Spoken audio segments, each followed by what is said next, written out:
Hello everyone, I am doctor Ajaz Ahmad from Sunrise Global Education. हमारे साथ आज राहुल हैं जो मध्य प्रदेश से हैं, उदयवीर हैं जो अपने यूपी से हैं। बिफोर एडमिशन इन लोगों को हमने एक इन्फॉर्मेशन दी थी जब हमारी एडमिशन के लिए इनसे बात हुई थी कि यहाँ पर सिक्तिव कार में लिमिटेड सीट है, लिमिटेड एडमिशन है।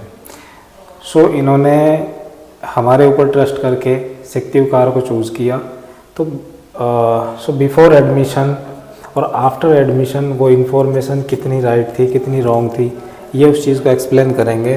राहुल, थोड़ा बताओ कि यहाँ पर कितनी सीटें और कितने एडमिशन होते हैं। मैंने बोला आपको कि लिमिटेड एडमिशन और लिमिटेड सीट, तो क्या ये ट्रू था? हाँ बिल्कुल, यहाँ पे लिमिटेड ही एडमिशन होते हैं और लिमिटेड ही सीट्स हैं। यहाँ पे कोई ओवर क्राउडेड यूनिवर्सिटी नहीं है और एक्सपेल वाला प्रॉब्लम नहीं है, क्योंकि ये ज़्यादा स्टूडेंट को लेते ही नहीं है। जितना सीट्स है सिर्फ उतना ही स्टूडेंट का एडमिशन होता है। एक भी स्टूडेंट ओवर क्राउडेड नहीं है, कोई भी एक्स्ट्रा स्टूडेंट नहीं लिया जाता, तो एक्सपेल वाला कोई प्रॉब्लम नहीं है यहाँ पर।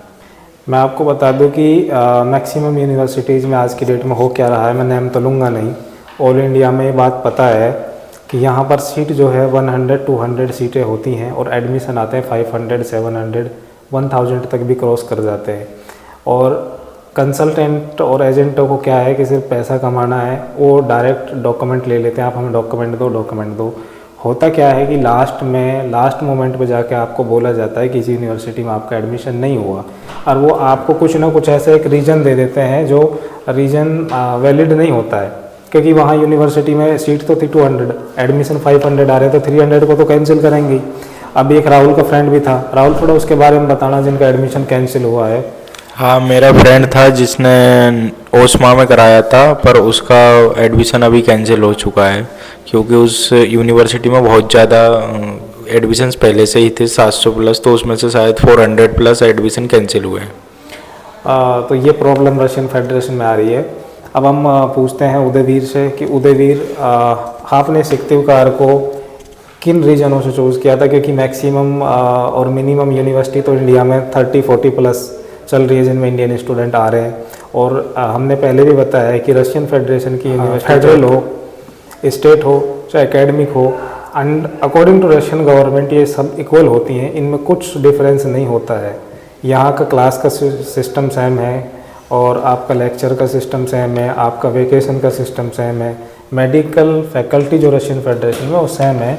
तो सिक्तिव कार को क्यों चूज़ किया उदयवीर तुमने? सर, सबसे पहला रीज़न तो यही जो आपने बताया कि एक्सपेल। सर, सबसे पहले मैंने गूगल यूट्यूब्स पर काफ़ी सर्च करा, वीडियोस वगैरह देखी, तो पता चला कि कुछ यूनिवर्सिटीज़ ऐसी भी हैं जो एक्सपेल कर रही हैं बिना बेमतलब की, जो कि उनमें एडमिशन्स फालतू हो रहे हैं, इस वजह से वो एक्सपेल कर रही हैं। तो मुझे सिक्तिव कार एक ऐसी यूनिवर्सिटी लगी जिसमें मतलब कम लिमिटेड सीट्स थी और एडमिशन भी कम जा रहे थे, तो उस हिसाब से यूनिवर्सिटी सबसे बेस्ट लगी मुझे। और दूसरा रीज़न ये है, ये अफोर्डेबल यूनिवर्सिटी है, कम प्राइस में आपको अच्छी लेवल की स्टडी यहाँ पर मिलेंगी। टीचर सारे वेल एजुकेटेड टीचर हैं, सारे इंग्लिश में ही आपको पढ़ाएंगे। कुछ यूनिवर्सिटीज़ में ऐसा होता है कि ट्रांसलेटर रख देते हैं। एक मेरा दोस्त है, वो एक यूनिवर्सिटी से कर रहा है, क्रीमे से कर रहा है, तो उसमें क्या होता है कि ट्रांसलेटर्स रखते हैं साइड में, वो ट्रांसलेट करके बताते हैं। तो कुछ यूनिवर्सिटीज़ ऐसी भी हैं, और मतलब सबसे अच्छी यूनिवर्सिटी लगी, और जो सिटी है वो भी काफ़ी अच्छा है। हमारे हॉस्टल से जस्ट 200 या 300 मीटर चल के ही सिटी का वो ट्रेन स्टेशन है, तो वेल डेवलप्ड सिटी भी है।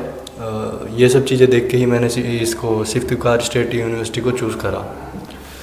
Thank you so much. अगर फ्यूचर डॉक्टर कोई भी सिक्तिव कार आने की प्लानिंग कर रहा है तो एटलीस्ट आप सनराइज ग्लोबल एजुकेशन की टीम से एक बार जो है कांटेक्ट करें। हमसे जितना पॉसिबल होगा रशिया में बैठकर हम आपको राइट इन्फॉर्मेशन प्रोवाइड करेंगे। एडमिशन लेना और ना लेना एक डिफरेंट थिंग है, बट अगर आप हमसे काउंसलिंग लेंगे तो कहीं ना कहीं आपको एक रशिया की राइट इन्फॉर्मेशन ज़रूर एक प्रोवाइड होगी। Thank you so much.